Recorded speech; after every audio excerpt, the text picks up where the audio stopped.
तुम्हारे मतलब भर का पढ़ा देंगे तुम्हें, बट हमने इसलिए कोई बुक नहीं पढ़ी क्योंकि हमें ऐसा लगती टक्कर क्या ये सब हो क्या रहा उल्टा सीधा। तो उसने कहा नहीं रुको रुको ऐसा नहीं, हम तुम्हें समझाते। तो आप उसको एटलीस्ट समझा सके कि पूरी रात इस किशमिश के साथ एक हरकत हुई है क्या, करके दिखाता हूं कि ऑस्मोसिस क्यों कोई किताब नहीं पढ़ी इसका। लेकिन ये मतलब मत निकालना कि कुछ आता नहीं है। मतलब कई बार बच्चों को इस तरह से अबे यार गलत आदमी के हाथ में फंस गए, इससे तो कुछ पढ़ा ही नहीं है, जब उसने पढ़ा तो हमें क्या पढ़ाएगा। तो बात तो तुम इस तरह से मत इसको लेके जाओ, हम तुम्हारे मतलब भर का जानते हैं तो तुम्हारे मतलब भर का पढ़ा देंगे तुम्हें, बट हमने इसलिए कोई बुक नहीं पढ़ी क्योंकि हमें ऐसा लगता है एक तो उनकी बातें नहीं समझ में आती पहली बात, और ये उनकी कमी नहीं है, ये कमी हमारी है ना। हमने शायद आदत ही अपनी ऐसी बना ली होगी आईआईटी में पढ़ने के बाद या फिर आईआईटी में जाने से पहले, जो भी है हमें ई बुक्स पढ़ने की आदत नहीं रही होगी या फिर इंटरेस्ट नहीं आता होगा, जो भी है।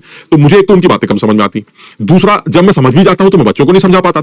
जब शुरू में एक आध चीजें कुछ समझी होंगी तो हमें लगता था यार ये तो बड़ी अंग्रेजी लिखी है, इस अंग्रेजी को बच्चों को कैसे समझाएंगे। तो जब शुरू किया समझाना तो पता ही चला समझाते वक्त तो आप अपनी बकवास करते हैं, समझाते वक्त तो आप अपनी भाषा बोलने लगते हैं। तो मुझे लगा यार फिर अपनी भाषा में सीखो, अपनी भाषा में बोलो, वो ज्यादा आसान तरीका। पहले उनकी सुनो, फिर समझो, समझ के बोलो, बोल के समझाओ, ये तो बड़ा मुश्किल काम हो जाएगा। तो हमने फिर वहां से ये सोचना शुरू किया कि भाई ये काम करते हैं अपनी भाषा में समझते हैं, और अपनी भाषा में समझा जाता है वहां से जहां अपनी भाषा में कुछ लिखा मिले। तो जनरली मैंने जो चीजें थोड़ी बहुत सीखी है उनमें सबसे बड़ा हाथ जो है वो स्टूडेंट्स का है। वो स्टूडेंट्स जो भाई कहीं से अपने जैसे एनसीईआरटी पढ़ ली, कोई किताब से अपने देखा कि अच्छा टॉपिक है बॉइलिंग पॉइंट एलिवेशन, तो अपना थोड़ा बहुत पढ़ लिया, समझ लिया, और उसके बाद क्लास में जाके घुस गए, फिर अपना भौंकना शुरू किया, भौंकते ही एक बच्चा खड़ा हो गया, भाई साहब जरा ये बताइए ऐसा क्यों होता है।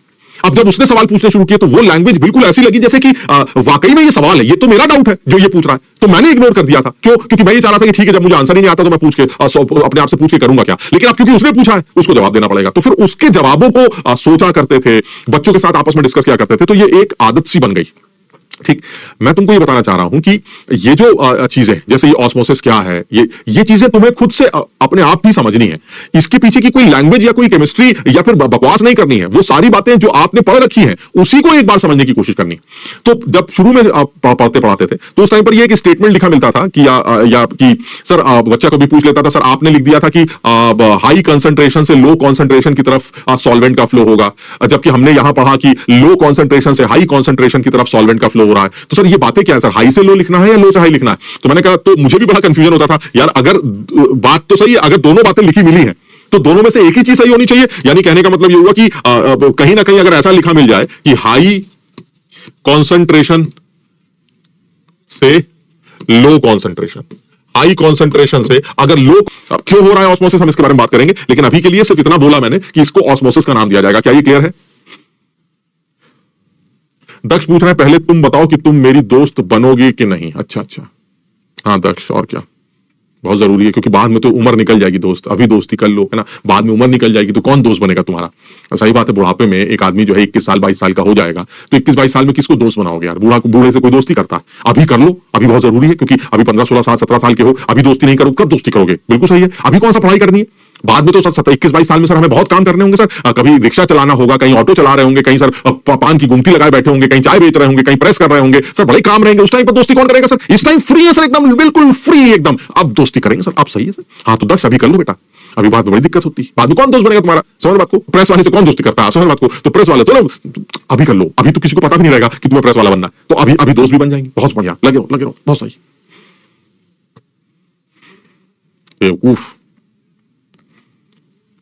क्लियर है वाली बात।